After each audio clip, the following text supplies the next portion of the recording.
Salam pemirsa, salam IT News. Jumpa lagi di channel IT News di program berita kami. Hari ini kami akan informasikan berita tentang wabah virus komunis Tiongkok atau COVID-19 menyebar di Afrika Selatan yang menyebabkan kerusuhan sosial di Afrika Selatan meningkat. Sebanyak 7 warga negara Tiongkok telah terbunuh dalam hampir 50 hari terakhir di negara benua Afrika itu. Simak berita selengkapnya. Pada 24 Agustus 2020 lalu, Kedutaan Besar Tiongkok di Afrika Selatan mengeluarkan pernyataan yang menyatakan bahwa dampak dari wabah virus komunis Tiongkok di awal tahun menyebabkan tingkat pengangguran Afrika Selatan tinggi dan keamanan publik memburuk secara tajam. Akibatnya sering terjadi kejahatan dengan kekerasan serius.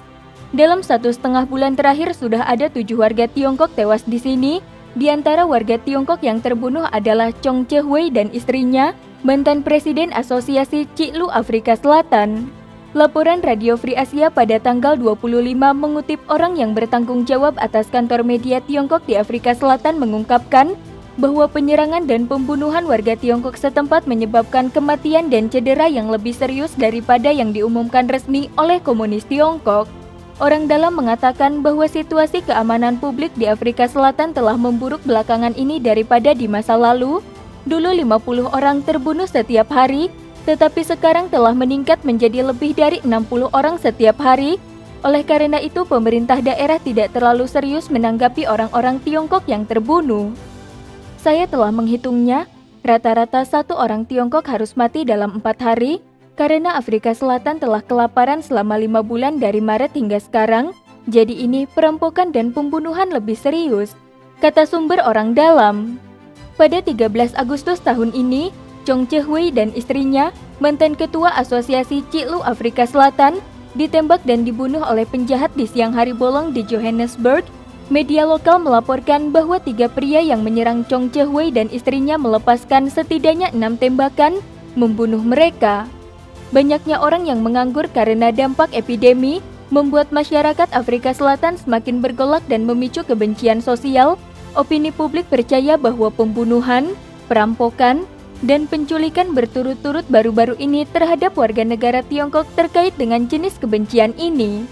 Seorang teman Chong Cheh-wei bermarga Van diwawancarai oleh Radio Free Asia beberapa hari yang lalu. Ketika berbicara tentang insiden penembakan Chong Cheh-wei dan istrinya, dia berkata, "Setelah epidemi, banyak pabrik dan perusahaan telah tutup. Mereka sudah tidak bekerja selama lebih dari 5 bulan, sehingga tingkat kejahatan lebih banyak daripada biasanya. Orang Tionghoa berbisnis dan banyak uang, mereka biasanya berbisnis dengan uang tunai." Ia juga mengungkapkan bahwa putranya sendiri juga pernah dipukul di Afrika Selatan dan matanya pecah.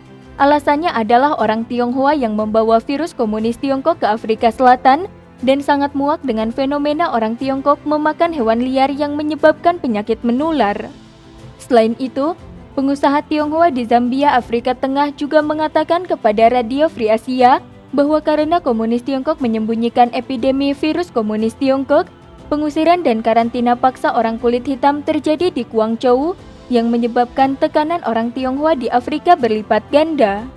Sebelumnya ada 3 orang pengusaha Tionghoa dibunuh dan dibakar oleh warga setempat dan beberapa pabrik di sekitarnya diserang oleh penduduk setempat.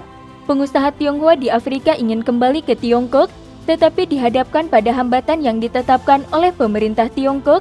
Sebagian besar harus tetap tinggal dan pasrah pada nasib. Faktanya, penyebaran epidemi dan insiden permusuhan yang dipicu oleh strategi serigala perang komunis Tiongkok di luar negeri tidak hanya terjadi di Afrika Selatan. Pada 11 Mei tahun ini, Yan Pangchao, wakil ketua Kamar Dagang Zhejiang di Myanmar, diburu oleh penjahat di Yangon dan tewas di dalam mobil pribadi dengan banyak luka di dada, tulang rusuk dan perut. Keesokan harinya, Kamar Dagang Hunan di Myanmar mengeluarkan pemberitahuan kepada anggotanya, meminta mereka untuk tidak main-main dengan pria dan wanita, dan tidak berpikir mereka ingin menjadi kaisar di Myanmar jika mereka memiliki uang di saku mereka. Pemberitahuan tersebut juga berulang kali menekankan untuk tidak terlibat dalam diskriminasi rasial dan nilai ekspor.